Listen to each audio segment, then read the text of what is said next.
dia 3 de janeiro de 2021. Seja muito bem-vindo para o nosso primeiro encontro do ano da Ático Curitiba. Você é muito bem-vindo para participar conosco, para cultuarmos ao Senhor juntos nesse momento.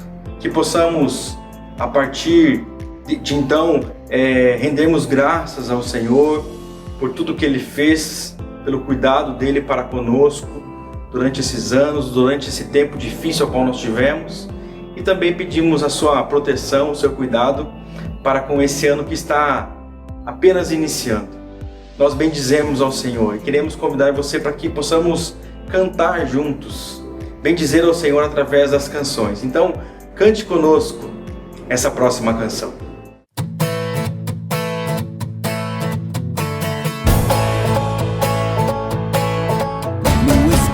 Caminho aqui, angústia e o sofrer ao meu lado. Fraco estou, o Eterno me ensina a ouvir, viver, morrer e ser condenado. Me fazem quem sou, Deus vivo que nos encontra. Tua cruz nos faz morrer, então viver em ti.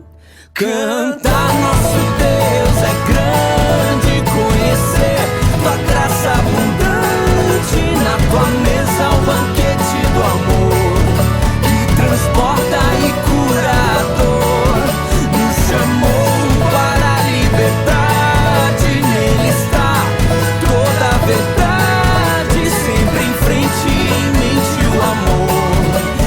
Transforma e dá sentido a toda dor.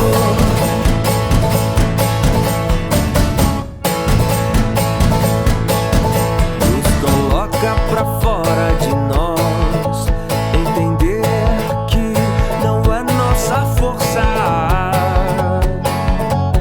que nos faz vencer. Verdade que nos faz sonhar,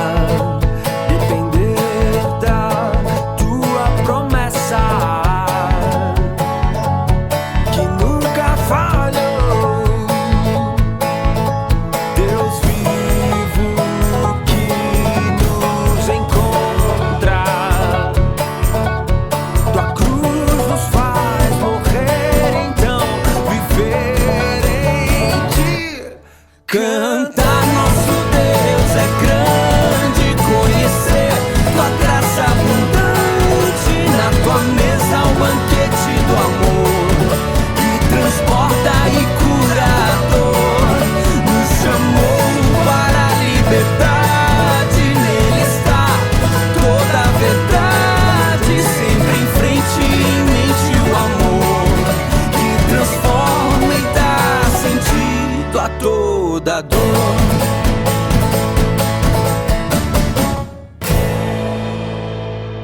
Esse também é um momento de nós buscarmos ao Senhor em oração. É um momento de clamarmos a sua presença, de buscarmos a Deus, buscarmos a face do Senhor. E eu convido você que, mesmo onde você estiver, em casa, em família ou não, que possamos orar, buscar a presença do Senhor para que Ele se faça presente em nossas vidas e continue a falar conosco durante a nossa celebração.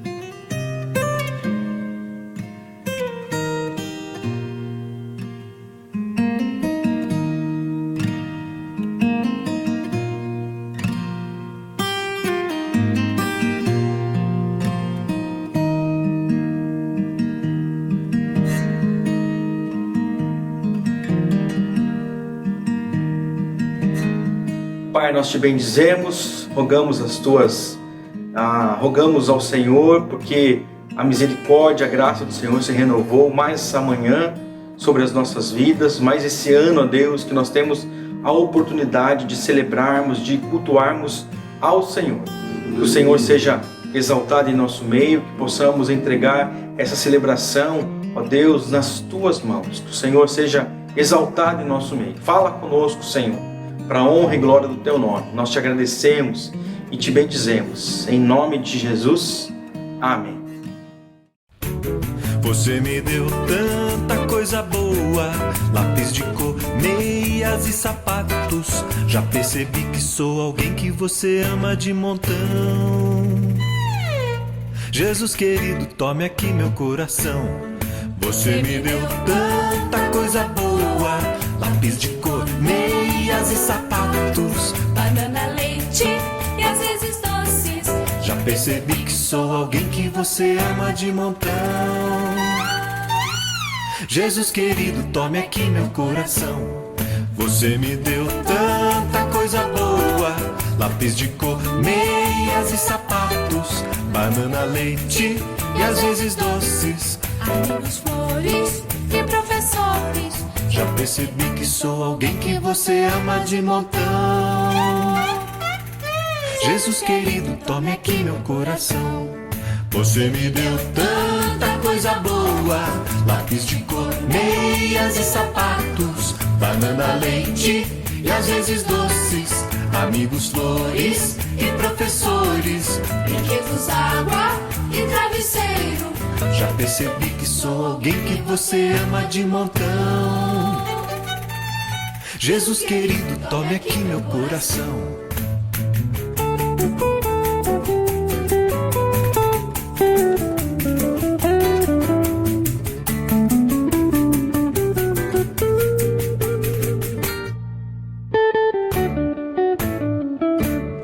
Você me deu tanta coisa boa, lápis de cor, meias e sapatos, banana, leite e às vezes doces, amigos, flores e professores, brinquedos, água e travesseiro.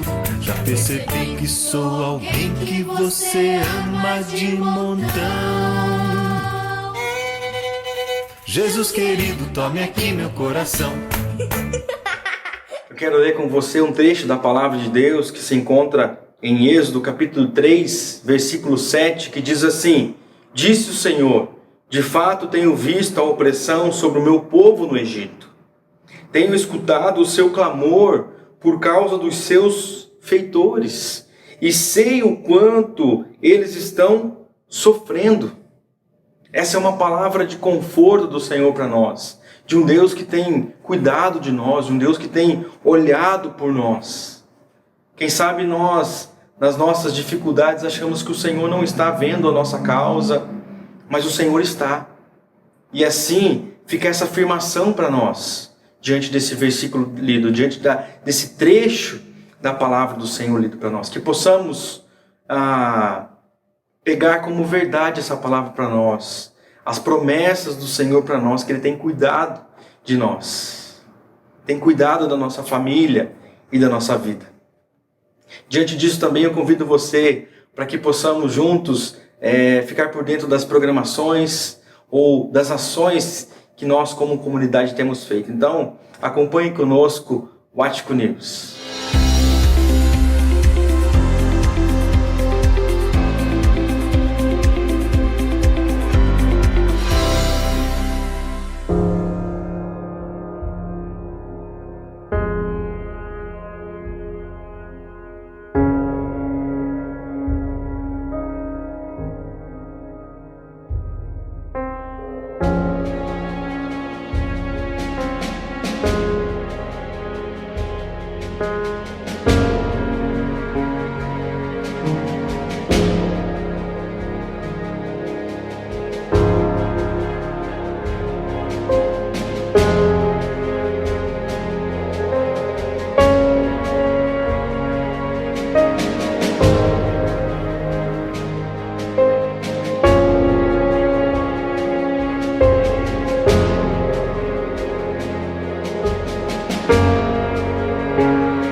promessa de Deus que tem falado muito ao meu coração. Se encontra em Isaías capítulo 40, verso 28. Diz assim: o Senhor é o Deus eterno, o Criador de toda a terra. Ele não se cansa nem fica exausto. Sua sabedoria é insondável. Ele fortalece o cansado e dá grande vigor ao que está sem forças.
A Bíblia diz que há tempo para todas as coisas, inclusive tempo para abraçar e tempo para deixar de abraçar.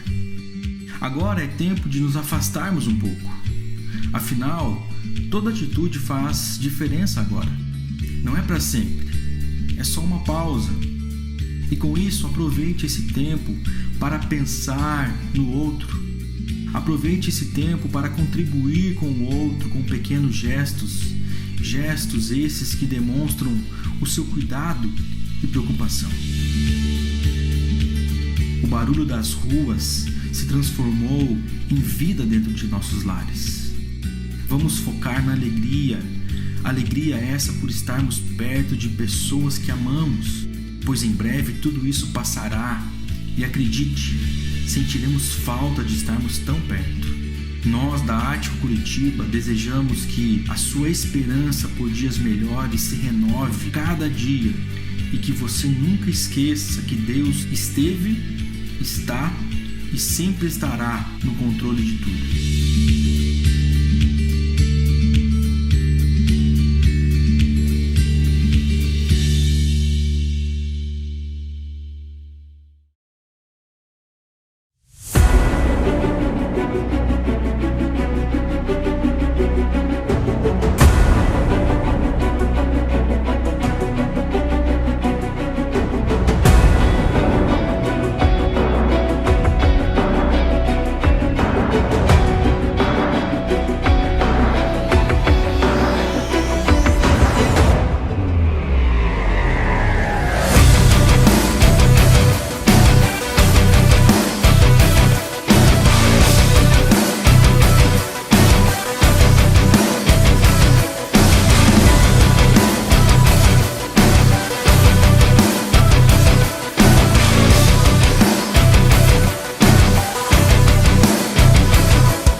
Eu queria saudar a todos vocês que estão no campus Paineiras Noite, bem como aqueles que estão nos acompanhando pela internet nesse momento, das mais variadas partes do Brasil e do mundo.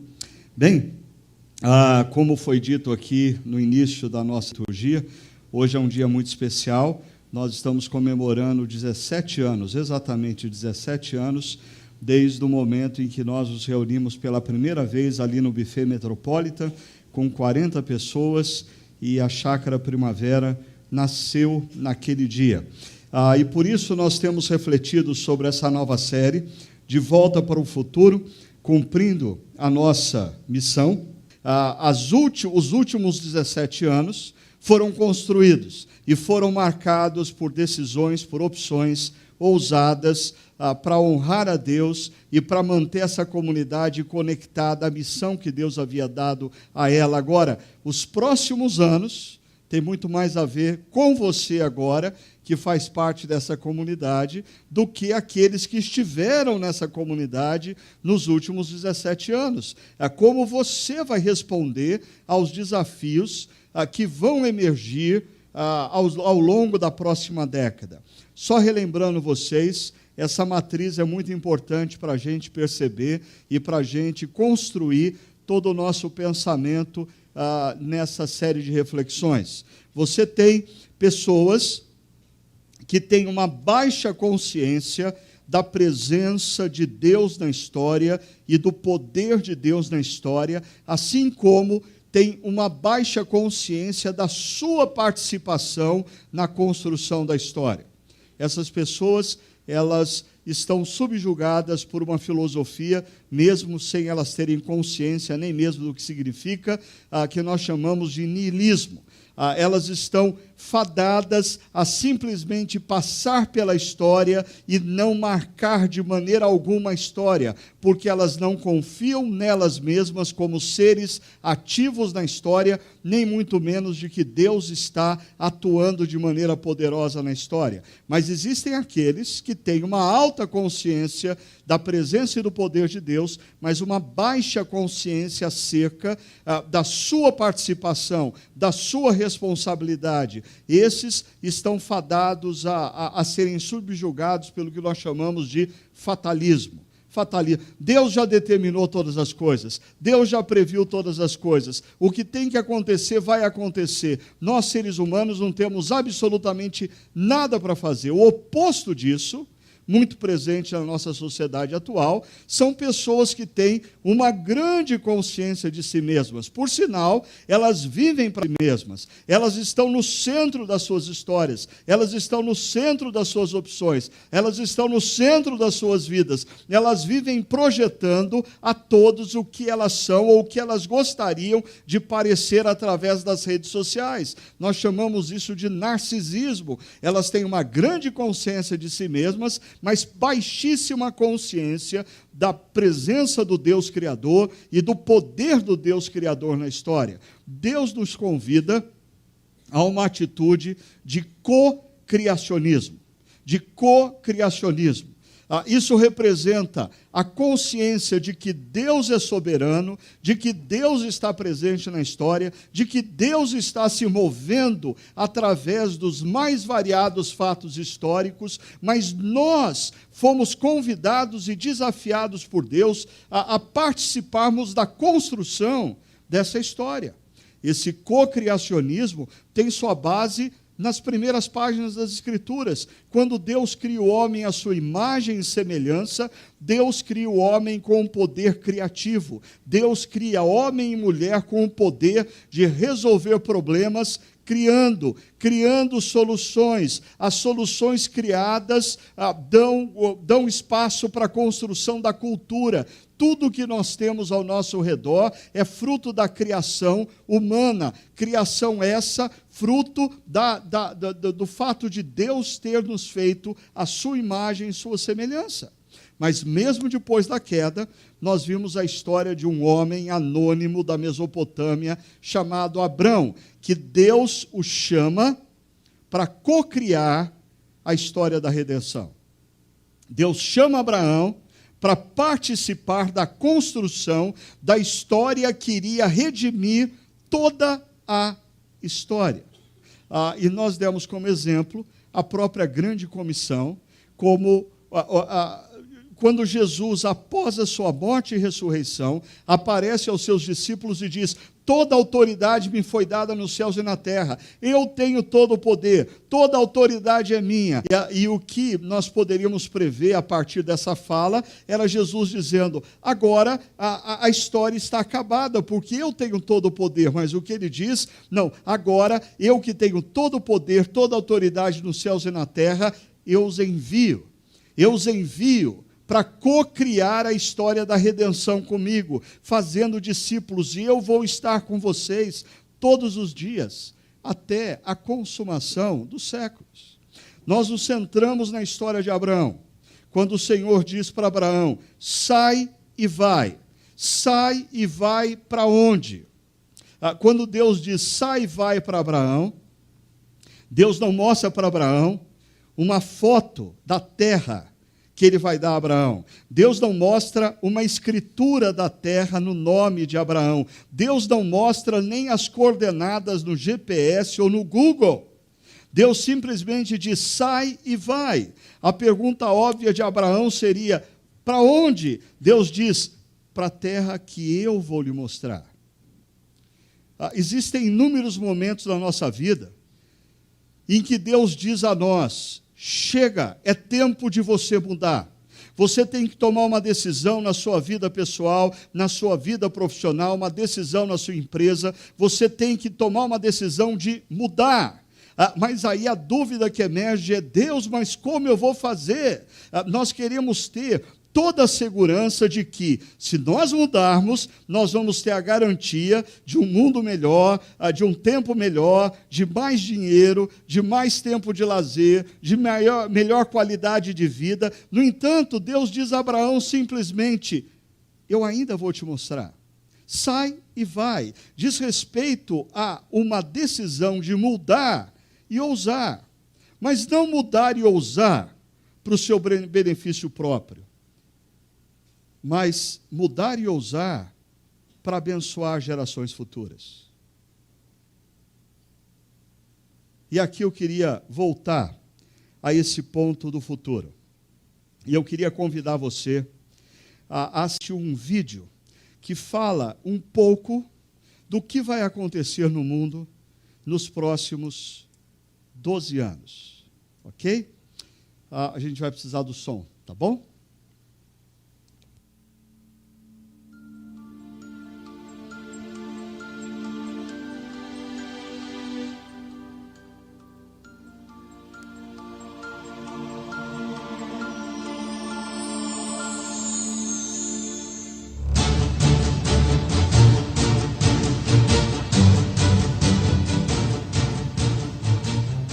Em 1998, a Kodak tinha 170 mil funcionários e vendeu 85% de todo o papel fotográfico vendido no mundo. No curso de poucos anos, o modelo de negócios dela desapareceu e eles abriram falência. O que aconteceu com a Kodak vai acontecer com um monte de indústria nos próximos 10 anos. Você poderia imaginar, em 1998, que 3 anos mais tarde você nunca mais iria registrar fotos em filme de papel? No entanto, as câmeras digitais foram inventadas em 1975. Assim como acontece com todas as tecnologias exponenciais, elas foram decepcionantes durante um longo tempo, até se tornarem imensamente superiores e dominantes em poucos anos. O mesmo acontecerá com a inteligência artificial, saúde, veículos autônomos e elétricos, com a educação, impressão em 3D, agricultura e empregos. O software irá destroçar a maioria das atividades tradicionais nos próximos 5 a 10 anos. O Uber é apenas uma ferramenta de software. Eles não são proprietários de carros e são agora a maior companhia de táxis do mundo. A Airbnb é a maior companhia hoteleira do mundo, embora eles não sejam proprietários. Inteligência artificial. Computadores estão se tornando exponencialmente melhores no entendimento do mundo. Nos Estados Unidos, advogados jovens já não conseguem empregos. Com o Watson da IBM, você pode conseguir aconselhamento legal com 90% de exatidão se comparado com os 70% de exatidão quando feito por humanos. Por isso, se você está estudando direito, pare imediatamente. Haverá 90% menos advogados no futuro. Apenas especialistas permanecerão. O Watson já está ajudando enfermeiras a diagnosticar câncer, 4 vezes mais do que enfermeiras humanas. O Facebook incorpora agora um software de reconhecimento de padrões que pode reconhecer faces melhor que os humanos. Em 2030, os computadores se tornarão mais inteligentes que os humanos. Veículos autônomos. Já em 2018, os primeiros veículos dirigidos automaticamente aparecerão ao público. Ao redor de 2020, a indústria automobilística inteira começará a ser demolida. Nossos filhos jamais necessitarão de uma carteira de habilitação ou serão donos de um carro. Isso mudará as cidades, pois necessitaremos 90% a 95% menos carros para isso. Poderemos transformar áreas de estacionamento em parques. Cerca de 1.200.000 pessoas morrem a cada ano em acidentes automobilísticos em todo o mundo. Temos agora um acidente a cada 100 mil quilômetros. Mas com veículos autodirigidos, isso cairá para um acidente a cada 10 milhões de quilômetros. Isso salvará mais de 1 milhão de vidas a cada ano. Companhias tradicionais de carros adotam a tática evolucionária e constroem carros melhores, enquanto as companhias tecnológicas, Tesla, Apple, Google, adotarão a tática revolucionária e construirão um computador sobre rodas. Eu falei com um monte de engenheiros da Volkswagen e da Audi. Eles estão completamente aterrorizados com a Tesla. Companhias seguradoras terão problemas enormes, porque sem acidentes, o seguro se tornará 100 vezes mais barato. O modelo de negócios de seguros de automóveis deles desaparecerá. Os negócios imobiliários também mudarão. Pelo fato de poderem trabalhar enquanto se deslocam, as pessoas vão se mudar para mais longe para viver em uma vizinhança mais bonita. Carros elétricos se tornarão dominantes até 2020. As cidades serão menos ruidosas, porque todos os carros rodarão eletricamente. A eletricidade se tornará incrivelmente barata e limpa. A energia solar tem estado em uma curva exponencial por 30 anos, mas somente agora você pode sentir o impacto. O preço da energia solar vai cair de tal forma que todas as mineradoras de carvão cessarão atividades ao redor de 2025. Com eletricidade barata, teremos água abundante e barata. A dessalinização agora consome apenas 2 kWh por metro cúbico. Imagina o que será possível se cada um tiver tanta água limpa quanto desejar, quase sem custo. Saúde. Teremos companhias que irão construir um aparelho médico chamado Tricorder, na série Star Trek, que trabalha com o seu telefone, fazendo o escaneamento da sua retina, testa a sua amostra de sangue e analisa a sua respiração por meio de bafômetro. Ele então analisa 54 biomarcadores que identificarão praticamente qualquer doença. Vai ser barato de tal forma que em poucos anos cada pessoa desse planeta terá acesso à medicina de padrão mundial praticamente de graça. Impressão 3D. O preço da impressora 3D mais barata caiu de $18 mil para $400 em 10 anos. Nesse mesmo intervalo, tornou-se 100 vezes mais rápida. Todas as maiores fábricas de sapatos começaram a imprimir sapatos 3D. A estação espacial tem agora uma impressora 3D que elimina a necessidade de se ter um monte de peças de reposição como era necessário anteriormente. No final deste ano, os novos smartphones terão capacidade de escanear em 3D. Você poderá escanear o seu pé e imprimir sapatos perfeitos em sua casa. Na China, já imprimiram em 3D todo um edifício completo de escritórios de 6 andares. Lá por 2027, 10% de tudo que for produzido será impresso em 3D. Oportunidades de negócios. Se você pensa em um nicho no qual gostaria de entrar, pergunte a si mesmo: será que teremos isso no futuro? E se a resposta for sim, como você poderá fazer isso acontecer mais cedo? Se não funcionar com seu telefone, esqueça a ideia. E qualquer ideia projetada para sucesso no século XX estará afadada a falhar no século XXI. Agricultura. Haverá um robô agricultor de $100 no futuro. Agricultores do terceiro mundo poderão tornar-se gerentes de suas terras em vez de trabalhar nelas todos os dias. Atualmente, cerca de 30% de todas as superfícies agriculturáveis são ocupadas por vacas. Imagine se tais espaços deixarem de ser usados desta forma. Há muitas iniciativas atuais de trazer proteína de insetos para o mercado. Eles fornecem mais proteína que a carne. Deverá ser rotulada de fonte alternativa de proteína, porque muitas pessoas ainda rejeitam ideias de comer insetos. Existe um aplicativo chamado Moody's. Significa estados de humor em português. Ele já é capaz de dizer em que estado de humor você está. Até 2020 haverá aplicativos que podem saber se você está mentindo pelas suas expressões faciais. Imagine um debate político onde estiverem mostrando quando as pessoas estão dizendo a verdade e quando não estão. O Bitcoin, dinheiro virtual, pode se tornar dominante e poderá até mesmo tornar-se uma moeda reserva padrão. Longevidade. Há 4 anos, a expectativa de vida costumava ser de 79 anos e agora é de 80 anos. Atualmente, a expectativa de vida aumenta uns 3 meses por ano. Por volta de 2036, haverá um aumento de mais de 1 ano por ano. Ou seja, todos passarão a viver vidas longas, possivelmente bem mais que 100 anos. Educação. Os smartphones mais baratos já estão custando $10 na África e na Ásia. Até 2020, 70% de todos os humanos terão um smartphone.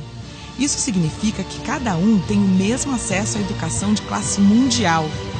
Estamos vivendo a 4ª Revolução Industrial. Bem-vindos!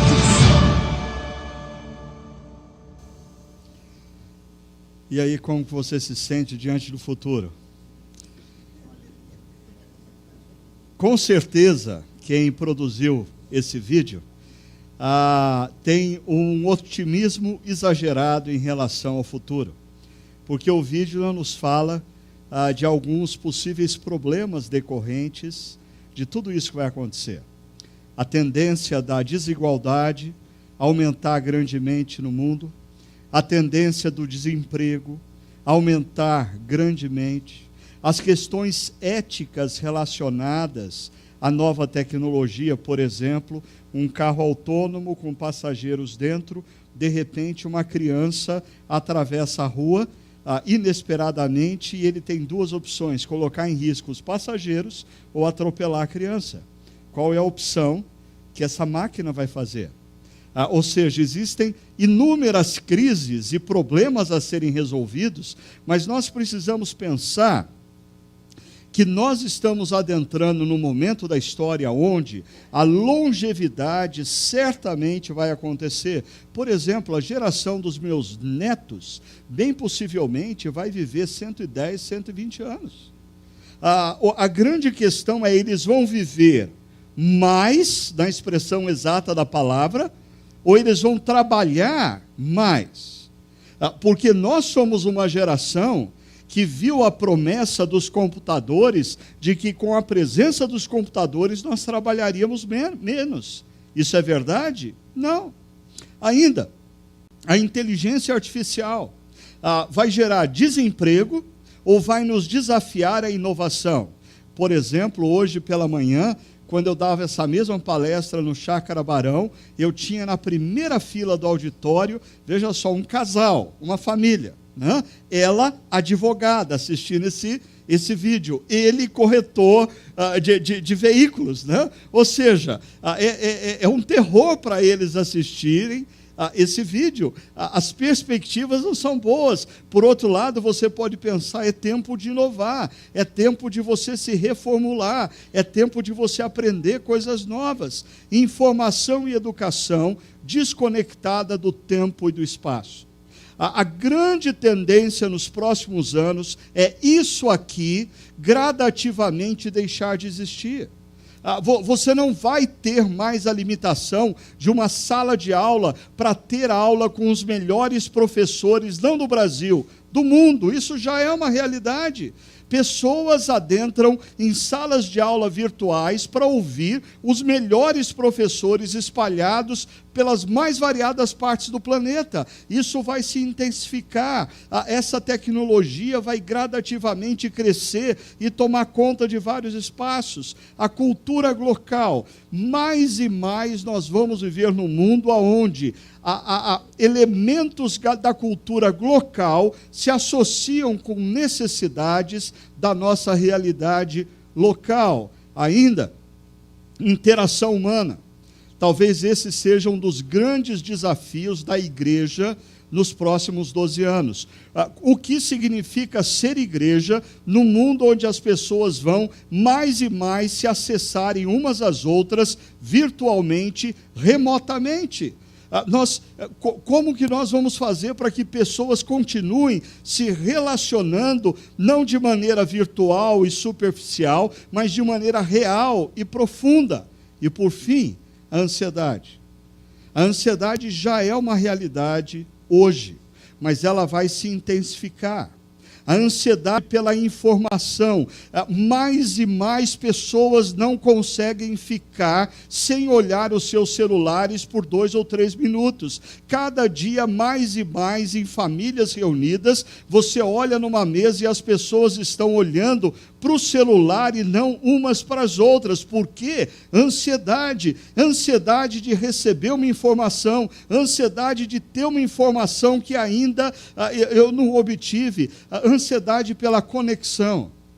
Isso também já é uma realidade, muitas vezes, quando você chega num lugar, você está passando férias, e você entra no lugar, a primeira coisa que você pergunta para a pessoa que está no balcão do hotel é: como eu acesso a internet?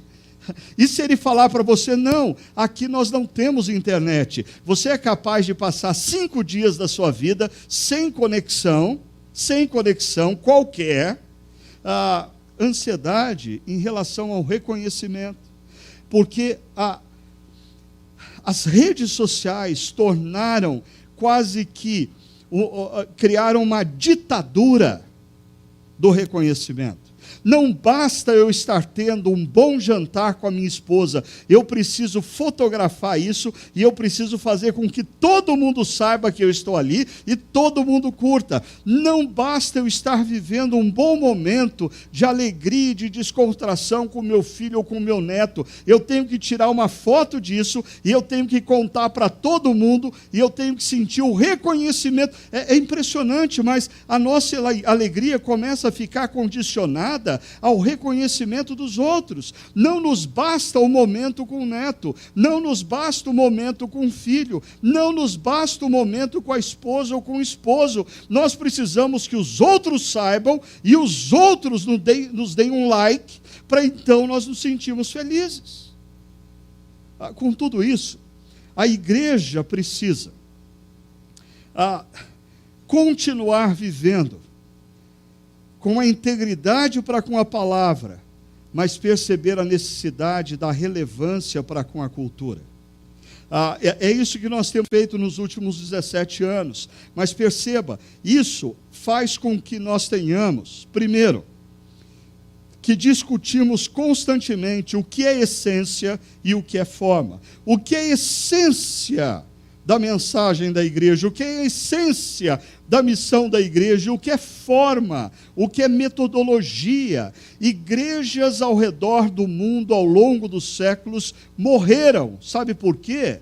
Porque os seus membros abraçaram o método, a forma e abriram mão da essência, do conteúdo. Nós precisamos constantemente pensar, a forma como nós ensinamos é método, ela pode mudar. O que nós ensinamos, a essência é conteúdo, isso é o mínimo irredutível, nós não temos como mudar. E um desafio decorrente a isso, é o desafio de nós estarmos sempre pensando até que ponto vai a contextualização da igreja e aonde começa a idolatria pela cultura. Como discípulos de Cristo, nós não podemos ser idólatras da cultura. Nós precisamos compreender a cultura, nós precisamos nos conectar com a cultura, nós precisamos fazer uso da cultura para transmitir a mensagem, nós precisamos ser críticos para com a cultura. Existem muitas igrejas, principalmente associadas às gerações emergentes, que defendem tão grandemente a contextualização para alcançar aquela geração inserida naquela cultura, mas eu percebo, não tem nenhum senso crítico para com a cultura, eles se tornam idólatras da cultura, eles passam a defender a cultura como a verdade, e isso a igreja não pode fazer. Contextualização é nós compreendermos a cultura, nos conectarmos à cultura para transmitirmos a mensagem que Jesus nos enviou para transmitir. Agora, idolatria é quando nós nos tornamos imersos na cultura a ponto de perdermos, inclusive, a essência e a mensagem. Assim, eu queria convidar vocês a pensar nessa noite acerca do grande desafio que é viver em tempos de mudanças. Há décadas atrás, Lulu Santos já escreveu, e aqui está um trecho só da música dele, nada do que foi será, de novo do jeito que já foi um dia, tudo passa, tudo sempre passará. O seu celular novo que você comprou recentemente, que você está vidrado nele, ele vai se tornar obsoleto daqui a alguns meses. Eu me lembro, há 17 anos atrás, eu tinha, por ocasião do nosso primeiro encontro da Chácara Primavera, um celular que eu estava apaixonado por ele, mas ele era um pequeno tijolo que tão somente servia para fazer telefonemas. Isso quando a gente conseguia sinal. Não tinha câmera nele, não tinha... Eu nunca imaginei que um dia nós estaríamos diante de um objeto como esse, com um verdadeiro computador, muito mais potente do que a maioria das empresas possuíam computadores há 15 anos atrás. Lulu Santos continua dizendo, tudo que se vê não é igual ao que a gente viu há um segundo, tudo muda o tempo todo no mundo. Nada do que foi será de novo do jeito que já foi um dia. Tudo passa, tudo sempre passará. Isso é verdade na Bíblia, deixa eu mostrar para você. Deus se revela a esse homem chamado Abraão e diz: sai e vai. Era uma grande mudança, demandava ousadia, com a finalidade de abençoar as gerações seguintes. Mas o que aconteceram nos anos seguintes? Abraão teve 2 filhos, um deles Isaque. Isaque teve 2 filhos, um deles Jacó. Jacó ousou. Jacó teve 12 filhos. O mundo mudou grandemente do tempo de Abraão para o tempo dos filhos de Jacó. São 200 anos. Muitas coisas aconteceram.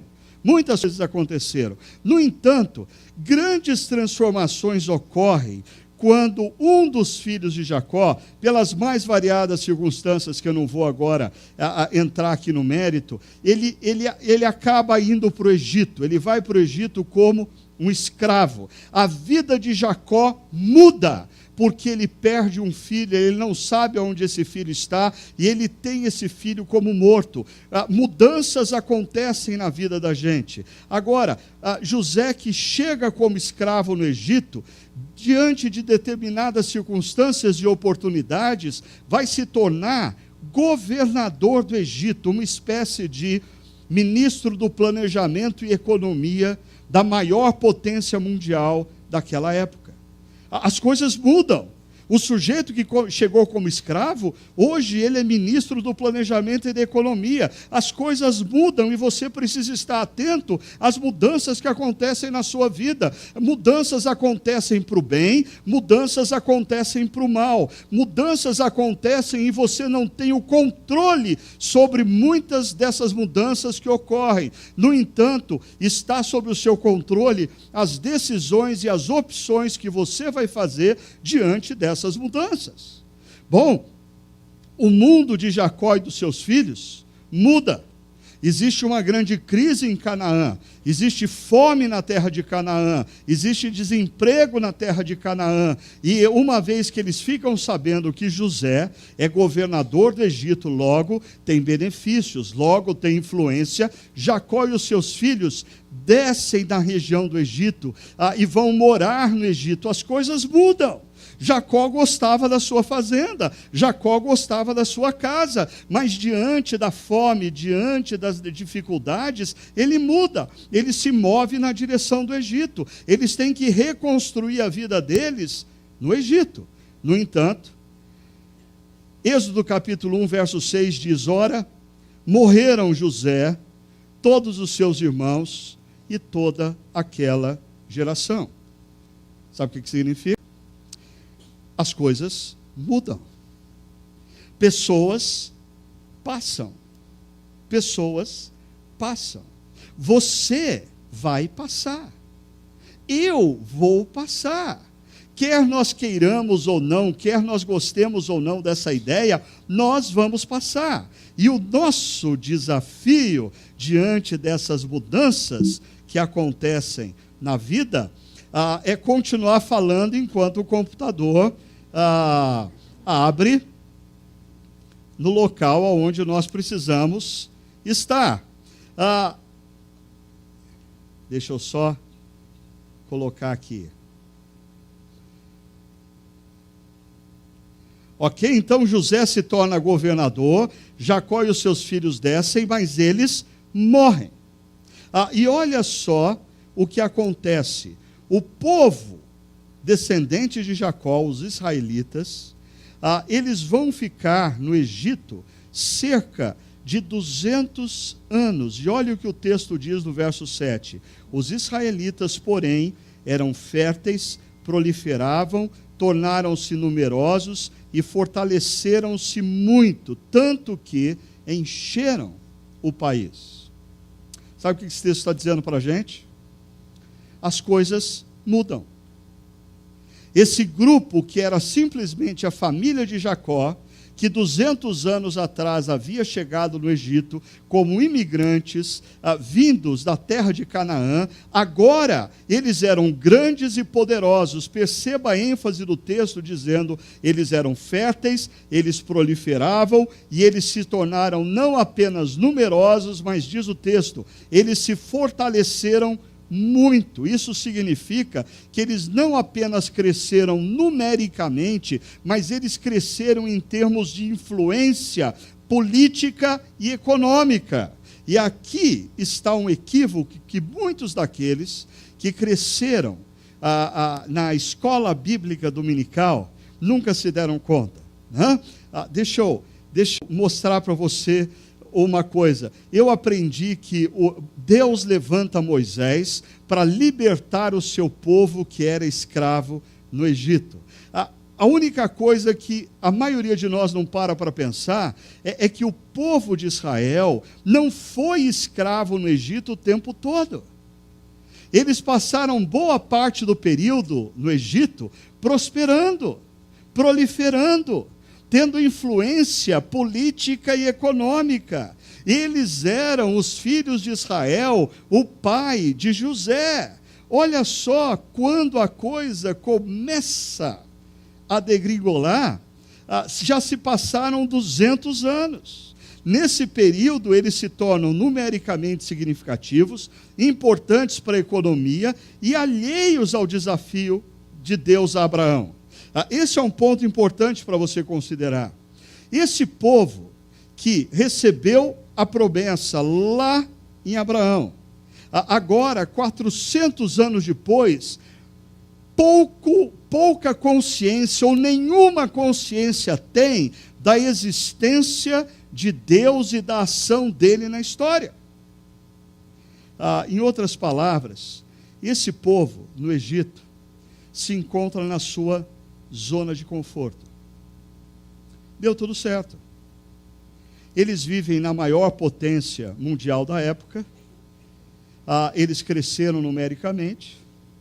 Eles cresceram financeiramente. Eles vivem uma boa vida. Eles estão na zona de conforto. Aí então, como que Deus lida quando o povo dele adentra na zona de conforto? Olha só o que diz o verso 8.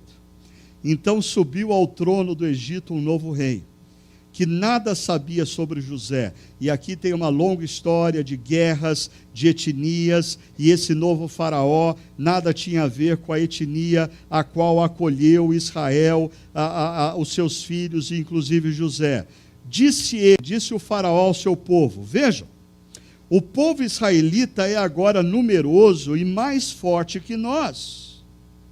Ele está com medo, porque o potencial do povo de Israel no meio do Egito poderia gerar uma revolução a qual ele não poderia conter. Temos que agir com astúcia, para que não se tornem ainda mais numerosos e, no caso de guerra, aliem-se aos nossos inimigos, lutem contra nós e fujam do país. Então, é esse faraó que toma a seguinte decisão. Estabeleceram, pois, sobre eles chefes de trabalhos forçados para os oprimir com tarefas pesadas. É agora que começa a escravidão. É agora que começam os tempos difíceis. Perceba o verbo. Tornaram-lhes a vida amarga, porque antes ela não era amarga. Tornaram-lhes a vida amarga, impondo-lhes a árdua tarefa de preparar o barro e fazer tijolos e executar todo tipo de trabalho agrícola. Em tudo os egípcios os sujeitavam a cruel escravidão. O faraó decide então fazer uso de todos aqueles que eram provenientes da etnia de Israel para fazer blocos de construção civil e trabalhar na agricultura. Mas eu queria que você se lembrasse que isso acontece porque nós temos um grupo de pessoas, descendentes de Abraão, descendentes de Isaac, descendentes de Jacó, que tem uma missão. ser bênção a todas as etnias da terra. Há 200 anos atrás, eles desceram para o Egito por causa de uma necessidade. Aquela deveria ser uma decisão temporária. No entanto, ela se tornou a zona de conforto. E agora Deus começa a tirar esse povo da zona de conforto. E o que esse povo faz diante dessa mudança de cenário, porque as coisas mudam? Olha só, os israelitas gemiam e clamavam debaixo da escravidão. Perceba, eles clamavam e nem mesmo existe a indicação a quem eles clamavam. O seu clamor subiu até Deus.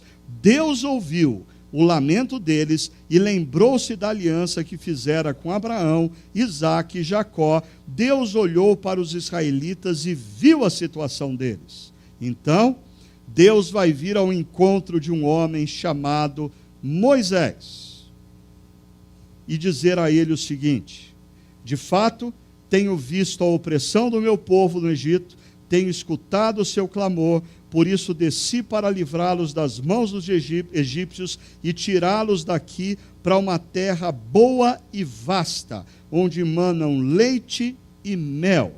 Pois agora o clamor dos israelitas chegou a mim e tenho visto como os egípcios os oprimem.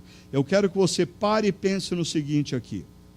Você é um israelita, você vive no Egito, você está subjugado, você perdeu os seus privilégios, você perdeu os seus direitos, e agora o que te resta é trabalhar durante todo o dia, debaixo de um sol escaldante, fazendo blocos ou trabalhando na agricultura. Você só tem essas duas opções. E isso aconteceu com talvez os seus avós, com os seus pais, e agora está acontecendo com você. E de repente Deus vem através de um homem chamado Moisés e diz: chega, acabou esse tempo, eu vou mudar a situação, eu vou tirar vocês daqui e eu vou levar vocês para uma terra boa e vasta, que vai ser de vocês, uma terra que mana leite e mel. Pergunta: isso seria para você uma boa notícia?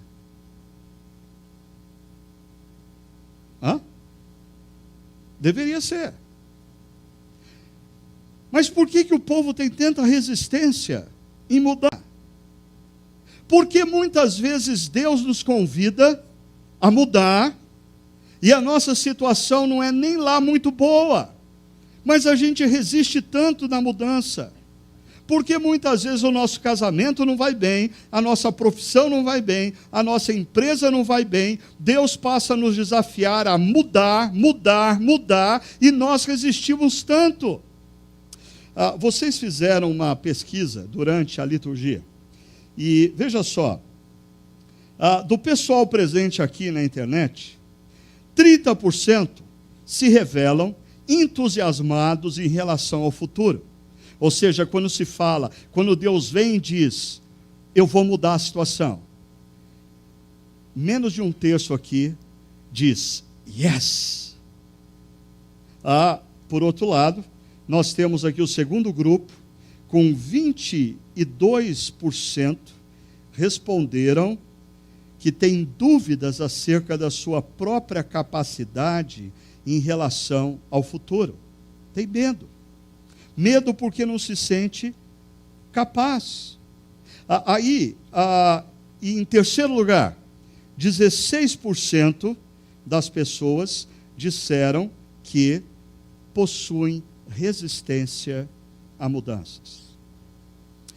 Deixa eu conversar um pouquinho com vocês sobre esse fato. Porque nós vivemos num mundo de transições.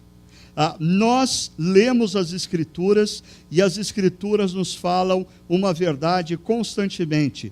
Tudo muda, as circunstâncias mudam, as pessoas mudam, e nós precisamos estar preparados para reagir positivamente às mudanças. Mas quais são as principais fontes de resistência a mudanças? Eu vou mostrar para vocês o que acontece depois que Deus diz a Moisés: eu vou tirar o povo do Egito e eu vou levá-los para uma terra boa e vasta. Primeira fonte de resistência, medo. Medo, porque se sente limitado. Olha o que Moisés diz a Deus. Moisés, porém, respondeu a Deus: quem sou eu para apresentar-me ao faraó e tirar os israelitas do Egito? Medo.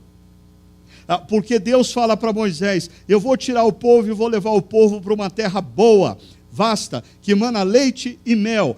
Moisés diz: joia Deus, como isso vai acontecer? Deus vira para Moisés e diz: bom, primeira parte do plano, você vai entrar no salão oval do maior, do homem mais poderoso do mundo de então, e dizer para ele que o povo de Israel vai ter que sair. E Moisés sente medo. Muitas vezes nós sabemos o que fazer, mas nós não fazemos por quê? Porque temos medo. Muitas vezes a gente passa anos consultando um pastor aqui, outro pastor acolá, um conselheiro aqui, um conselheiro acolá, porque a gente está procurando saber se existe alguma alternativa, se não aquela que a gente já sabe que a gente tem que fazer, a opção que a gente tem que assumir. E por que a gente não assume? Porque a gente tem medo. E o que Deus responde a Moisés? Eu estarei com você. Não tenha medo. Toma a decisão que você precisa tomar. Eu vou estar com você. Eu gosto sempre de pensar na minha vida que, quando eu olho para o passado e me vejo no presente, a minha posição no presente é uma posição na qual Deus já me surpreendeu grandemente. Eu sou e tenho imensamente mais do que tudo quanto um dia eu imaginei, mais do que tudo quanto um dia eu pedi a Deus. Mas daí eu paro e penso, o mesmo Deus que cuidou de mim até aqui, é o Deus que vai continuar cuidando de mim a partir daqui. Deus diz a Moisés: eu estarei com você, não tenha medo. Segunda fonte de resistência, desconhecimento de quem Deus é. Porque perceba, Moisés pergunta a Deus: mas quando eu chegar diante dos israelitas e lhe disser, o Deus dos seus antepassados me enviou a vocês, e eles me perguntarem qual é o nome dele, que lhes direi? Você percebe que Moisés, ele é descendente daquele homem chamado Abraão, mas ele perdeu completamente a conexão de uma relação com Deus. Se você ler os primeiros livros, os primeiros capítulos de Êxodo, você vai perceber que nem mesmo os filhos de Moisés eram circuncidados, ou seja, práticas que eram próprias do povo de Israel haviam sido abandonadas porque eles não tinham conhecimento mais do Deus que havia se revelado a Abraão, o Deus que havia se revelado a Isaac, o Deus que havia se revelado a Jacó. Existe um grande perigo de eu viver uma vida intensa com Deus, os meus filhos viverem uma vida morna com Deus, os meus netos viverem longe de Deus.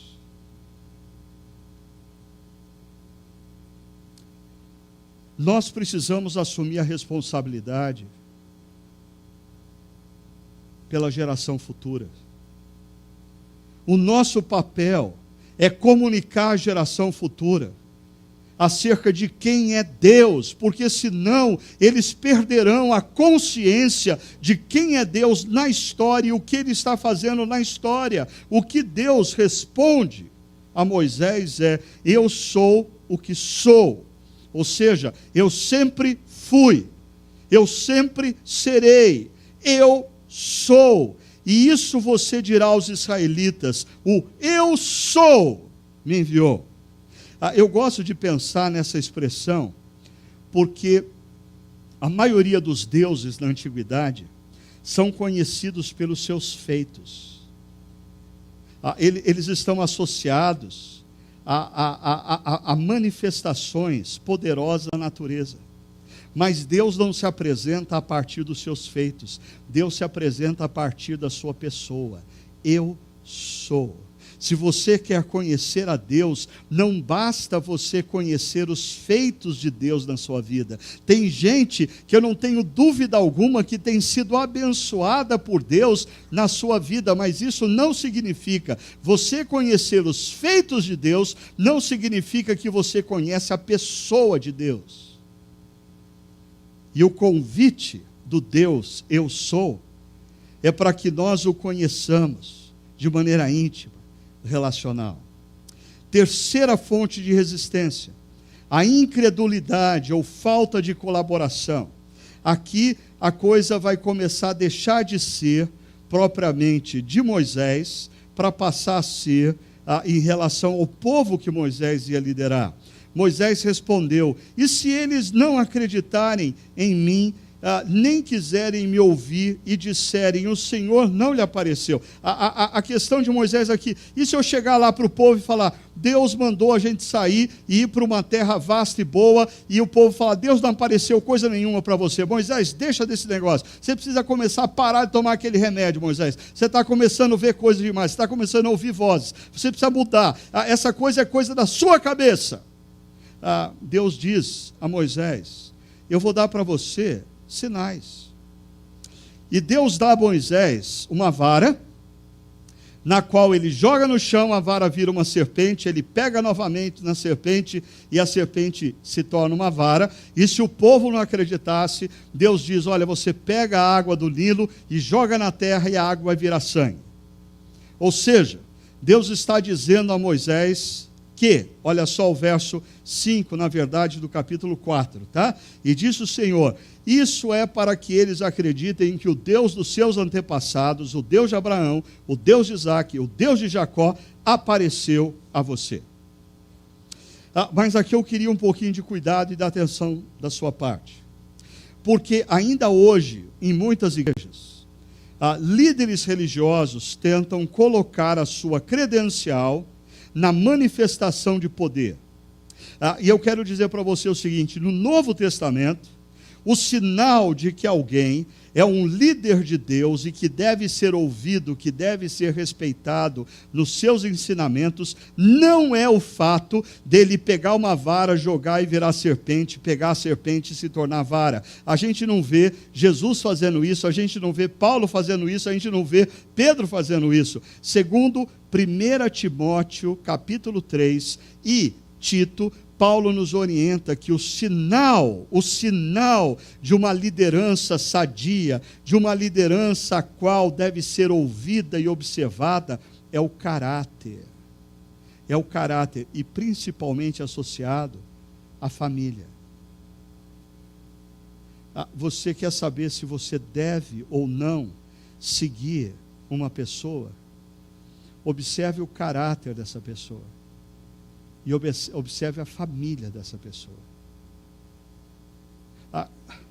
Um homem, uma mulher que se diz de Deus pode realizar inúmeros milagres. Se a sua vida apresenta fendas no caráter e a sua família está destruída, a palavra de Deus no Novo Testamento diz que ela não tem autoridade espiritual nenhuma para fazer o que está fazendo.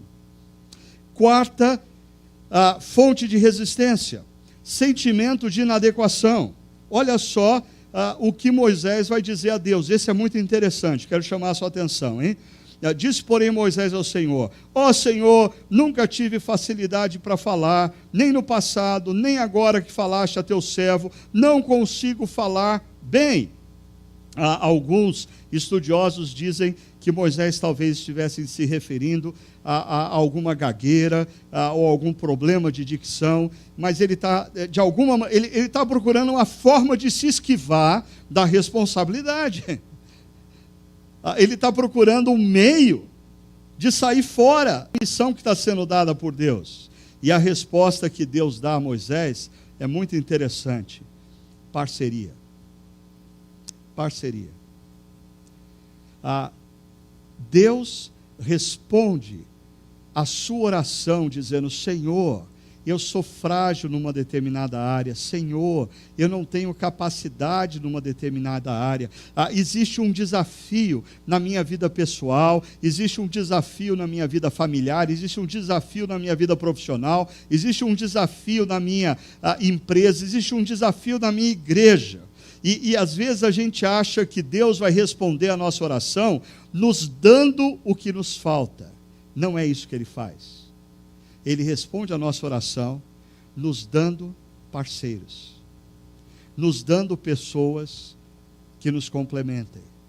Esse é o plano de Deus. Olha só o que Deus diz a Abraão. Então o Senhor se irou com Moisés, ele disse: você não tem o seu irmão Arão, levita? Eu sei que ele fala bem. Assim como Deus fala ao profeta, você falará ao seu irmão, e ele será o seu porta-voz diante do povo. Moisés tem uma dificuldade, Deus responde à dificuldade de Moisés, dando a ele parceiros. Por quê? Porque na missão que nós temos, por exemplo, na missão de pai, na missão de mãe, Deus nos dá parceiros, o marido, a esposa, para que a gente possa cumprir essa missão juntos, no dia a dia, na sua empresa, no seu trabalho. Muitas vezes o que os consultores dizem hoje acerca das suas debilidades, de que você precisa estabelecer parcerias. Grande ideia! Deus já falava isso há mais de 3.000 anos atrás para Moisés. Moisés, você precisa suprir as suas carências, as suas debilidades, as suas dificuldades, as suas limitações. Como? Tendo parceiros na missão. Arão vai com você. Quinta fonte de resistência: o preço a ser pago. Às vezes, nós resistimos à mudança porque nós não queremos pagar o preço da mudança. Porque mudança tem preço. Principalmente no processo inicial da mudança, as coisas nem sempre dão certo, as coisas se tornam instáveis, a gente sai da zona de conforto, a gente sabia fazer tão bem e agir tão bem naquela área, e de repente a gente se move para uma área que nos é ainda estranha, que nos é ainda difícil. E olha só o que acontece: quando Moisés e Arão visitam pela primeira vez o faraó escuta Moisés e Arão dizendo assim: olha, nós estamos aqui porque o Deus Eu Sou nos mandou para você libertar o povo de Israel, para o povo de Israel ir para o deserto e adorar a Deus. O faraó responde da seguinte maneira: meus caros, eu percebo que o povo de Israel está tendo tempo livre demais. Nós precisamos intensificar o trabalho sobre o povo de Israel, porque o povo de Israel está sobrando tempo, está começando a pensar besteira, porque está sobrando tempo de trabalho. Então o faraó chama os seus homens e diz: olha, intensifica as horas de trabalho sobre o povo de Israel. Esse povo está tendo tempo demais para ficar pensando no que não deve pensar. Então o povo, depois da primeira visita de Moisés e Arão, acaba sofrendo uma represária, intensificando o trabalho forçado sobre eles. Aí tem lá um grupo que se considerava assim meio líder sindical do povo, e vai falar com o faraó, e o faraó conta a história. Fala assim: olha, eu recebi a visita aqui de um cara chamado Moisés e Arão, e é por isso que eu mandei intensificar o trabalho em vocês. Aí olha só, ao saírem da presença do faraó, esses líderes sindicais encontraram-se com Moisés e Arão, que estavam à espera deles. E lhes disseram: o Senhor os examine e os julgue. Vocês atraíram o ódio do faraó e dos seus conselheiros sobre nós, e lhes puseram nas mãos uma espada para que nos matem. Perceba aqui o que está acontecendo. De um lado, nós temos Moisés e Arão, que estão cumprindo o que Deus mandou fazer. Presta atenção, senão você não vai entender o que aconteceu aqui. Do outro lado, você tem um grupo de líderes que aparentemente está altamente preocupado pelo povo e que está aparentemente defendendo os interesses do povo, mas eles estão sendo orientados pelo gemido do povo e não pela voz de Deus. Existe um perigo muito grande de nós tomarmos decisões a partir das circunstâncias e não a partir do que Deus nos mandou fazer. Quando Deus diz para Moisés e Arão para irem, porque ele vai tirar o povo do Egito e levar para uma terra vasta e boa, Deus nunca disse que não teria momentos difíceis. Mas esses que aparentemente estão cuidando dos interesses do povo, estão se tornando, na verdade, um empecilho para o cumprimento da voz de Deus. Eles não estão dispostos a pagar o preço da mudança. E o preço disso, a resposta de Deus é a peregrinação e morte no deserto. Porque perceba, a atitude desses homens para com Moisés e Arão vai se repetir durante toda a peregrinação no deserto. São esses caras que vão vir para Moisés e Arão falar: o povo está com fome, o povo está com sede, está faltando carne, está faltando água, até o momento em que Deus diz: essa geração não vai entrar na terra que eu prometi. Por quê? Era uma geração muito mais comprometida com o seu próprio bem-estar do que no cumprimento do que Deus mandou. E por fim, a sexta e última resistência à mudança vem do sofrimento demasiado. Olha o que diz Êxodo capítulo 6, verso 9. Moisés declarou isso aos israelitas, mas eles não lhe deram ouvidos por causa da angústia e da cruel escravidão que sofriam. Sofrimento prolongado, sofrimento por muito tempo faz com que homens e mulheres percam completamente a esperança em relação ao futuro, mesmo quando as portas estão escancaradas para que eles vivam um futuro melhor. O sofrimento se tornou crônico na vida desses homens e mulheres, e eles perderam a capacidade de sonhar. Existem pessoas que, devido a um sofrimento por longo período de tempo, perdem a capacidade de tomar as decisões sozinhas. Por exemplo, mulheres que estão casadas há muitos anos, com homens que abusam emocionalmente e fisicamente delas. Depois de um tempo, essas mulheres perdem completamente a capacidade de tomar decisões. Elas se tornam reféns do sofrimento e da angústia. Pessoas que estão envolvidas com dependência química, qualquer tipo de droga. Num primeiro momento, a pessoa acha que ela tem o controle. Depois de algum momento, a droga obtém o controle da vida dessa pessoa e pouco a pouco a vida dessa pessoa começa a detonar, detona a profissão, detona a família, detona os relacionamentos e a pessoa perde completamente a capacidade de tomar decisões para mudar essa situação. O que Deus faz nessas situações? Ele manifesta a graça, a misericórdia e Ele intervém. Deus vai tirar esse povo do Egito, mesmo esse povo não conseguindo compreender o que Ele está fazendo. Deus vai tirar esse povo do Egito, não porque esse povo creu em Deus, mas porque Deus teve graça e misericórdia para com esse povo. Deus vai agir na vida de uma família, na vida de um homem e de uma mulher, mesmo que esse homem e mulher não tenham mais capacidade de tomar decisões, porque Ele é gracioso, Ele é misericordioso e Ele vai intervir, porque Ele é poderoso o suficiente para transformar a situação desse homem, dessa mulher ou dessa família. Perceba, quando nós vamos para o Novo Testamento, se você observar as duas últimas resistências, você vai encontrar também na relação com Jesus, pessoas que se encaixam na resistência anterior. Os fariseus, os escribas, eram aqueles que constantemente tinham um discurso espiritual, mas que na verdade estavam constantemente tentando inviabilizar a obra que Deus estava fazendo.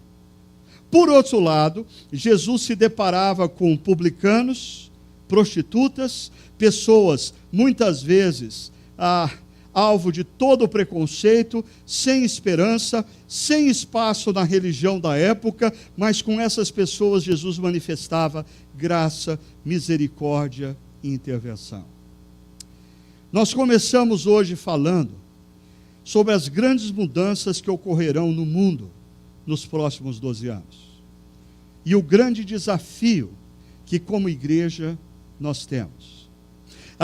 Aí nós observamos na Bíblia como a vida vai vivendo ciclos de mudanças e transições, como aconteceu com Abraão, Isaque, Jacó, seus filhos, José e as gerações futuras que chegaram no Egito primeiro tendo benefícios e terminam como escravos, e aí Deus vem e os desafia a mudanças com um período de crise, porque eles estavam na zona de conforto e nada melhor do que uma crise para tirar pessoas da zona de conforto. Agora, mesmo eles recebendo uma boa notícia, Deus vai intervir e vai levá-los para uma terra boa. Deus está com eles. É impressionante como esse povo resiste. Eu tenho 3 perguntas para você. Primeiro, você tem sido desafiado a mudar? Talvez como marido, como esposa, como filho, como profissional, como discípulo. Em que Deus tem te desafiado a mudar? Segundo, mas o que tem impedido a sua mudança? Qual que é a sua alegação para não mudar? Qual que é a sua desculpa para não mudar? Medo? Incapacidade? Senso de inadequação?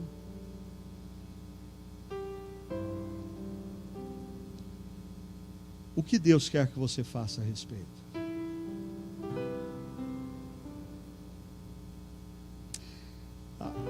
Eu sei que nós começamos com um desafio macro, as mudanças na sociedade. Mas eu quero terminar com um desafio focado na sua vida. Porque se você não é capaz de tomar decisões para mudar a sua própria vida na direção do que Deus quer, a gente vai perder tempo conversando sobre a nossa missão diante das mudanças na sociedade. Esse poder de Deus precisa se manifestar primeiro na sua vida, mudando você. O que Ele tem desafiado você a mudar? O que o tem impedido de mudar?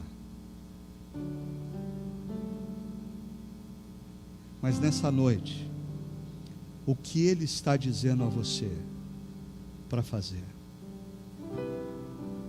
Que tal nós fecharmos os nossos olhos, entrarmos na presença de Deus em oração, conversarmos com Ele sobre isso, aceitando o desafio de mudar, aceitando o desafio de mudar, mesmo quando isso nos parece incômodo, quando isso nos gera medo, quando isso nos gera insegurança.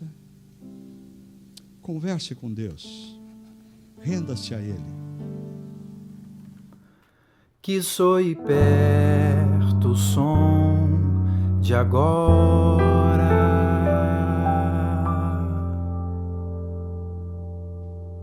para aliviar o coração que silenciou para ouvir assim, prestando atenção. Pois bem, o tempo dirá e a lenha de nos levar até depois do fim. Por onde vou, levo comigo, minhas canções em mim. Canto enquanto espero ver florescer felicidade na gente. E a fé que vem pelo ouvir palavras de esperança plantadas no coração de quem anda e chora enquanto semeia.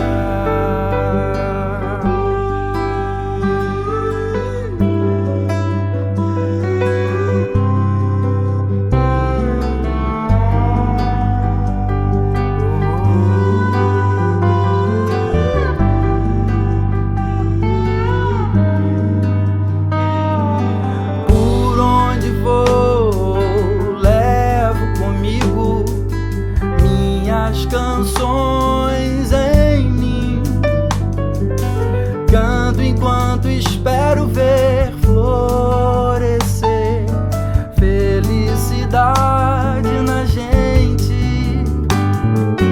E a fé que vem pelo ouvir palavras de esperança plantadas no coração anda e chora enquanto semeia.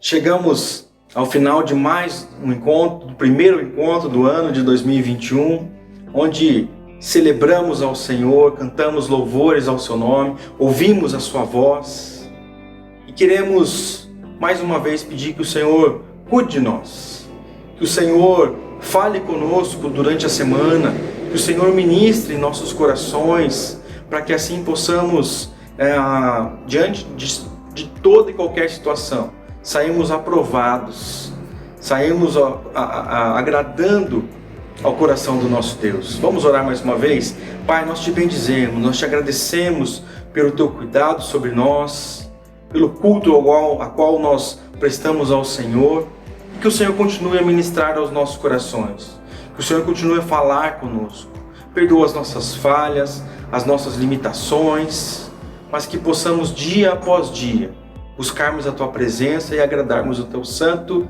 e bendito nome. Nós te bendizemos e te agradecemos. Em nome de Jesus. Amém. E que a graça de nosso Senhor e Salvador, Jesus o Cristo, que o amor de Deus, o nosso eterno Pai, e a consolação do Espírito Santo do Senhor esteja sobre toda a sua casa, esteja sobre toda a sua família, não apenas no dia de hoje, mas para todo sempre. Amém e amém. Deus te abençoe e tenha uma boa semana na presença de Jesus.